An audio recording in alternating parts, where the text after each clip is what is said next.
For a lot of people, the term masculine energy has become complicated. Some associate it with control, dominance, and aggression.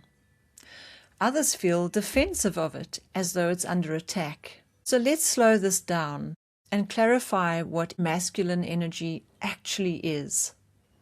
Yes, it's true that we see these behaviors in the world around us, but that's not to say that masculine energy actually represents those things. I would rather say that that's the level of maturity at which masculine energy has been expressed in the world. Now, those are two very different things, because it turns out that just as with feminine energy, masculine energy is something that we develop over time. At least we develop it to its mature expression over time. It's not something that we're born with, and it's not something that's limited to any particular gender. It's something that we all have within us. Masculine energy is not dominance.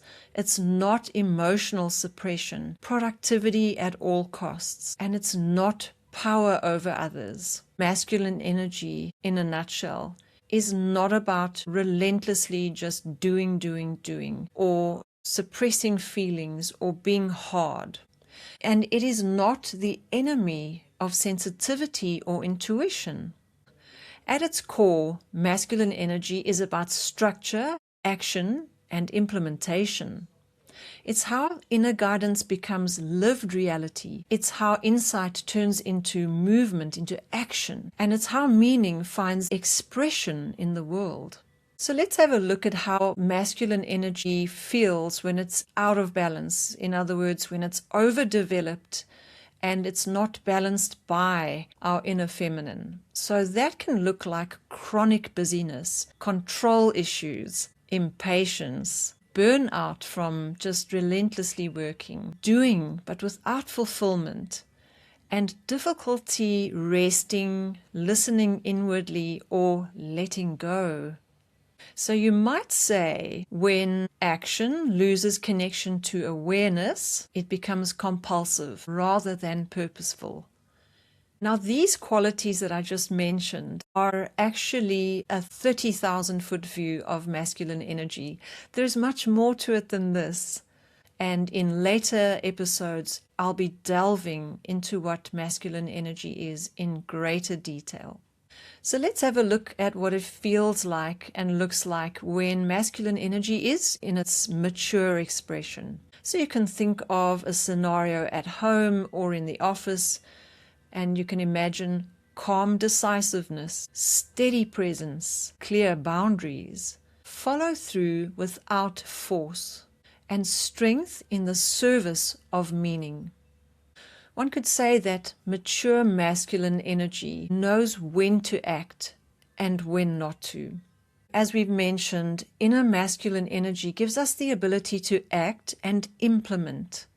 But without awareness and guidance, it can lose its way. I believe that that's exactly what we're seeing in the world as a result of the past few thousand years where humanity has favored a more masculine approach to life.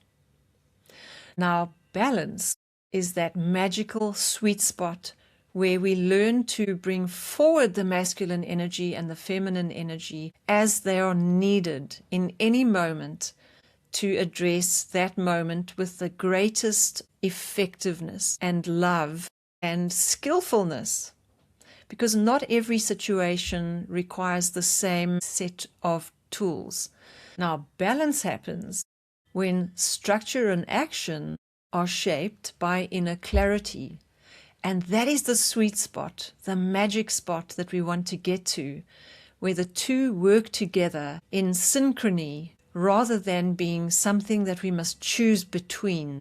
So let me give you an example from my own life. I had joined a consulting engineering firm, and I was working as a hydrogeologist. Within a year, I was fully entrenched in that culture. I worked 6 days a week, 10 to 12-hour days, and it was riveting. I learned so much about myself. It was that side of myself that I didn't realize how capable I was until I was thrust into situations where I had to solve problems, think on my feet, be logical, be calm, and also deliver answers and outcomes in as short a time period as possible. Boy, did I become unbalanced in the sense of I worked hard and I played hard, but I never rested. For me, playing was actually going for a run and exercising, but I was so out of touch with myself. It was only later that I learned how to balance more and how to retain the good things that I'd learned from this side of myself, but to combine them with the other side and to learn how to blend them so that they can work seamlessly and collaboratively. Aside from our own healing and our own evolution and development, our greatest contribution is to take our particular set of energies and give expression to them in the world, in the area that's most of interest to us, using the talents and the skills that we already have or that we've had to nudge and develop into their mature expression. This video has been part of a 5-part mini-series to introduce my new channel, 5D Soul Balance. The first video was an introduction. The second was what is feminine energy. The third was what is masculine energy. In the next episode, we will be talking about why inner balance matters more now than perhaps ever in our history. And the fifth is how inner balance could help you and what it truly looks like. If you've enjoyed this video, click on the link and thanks for watching.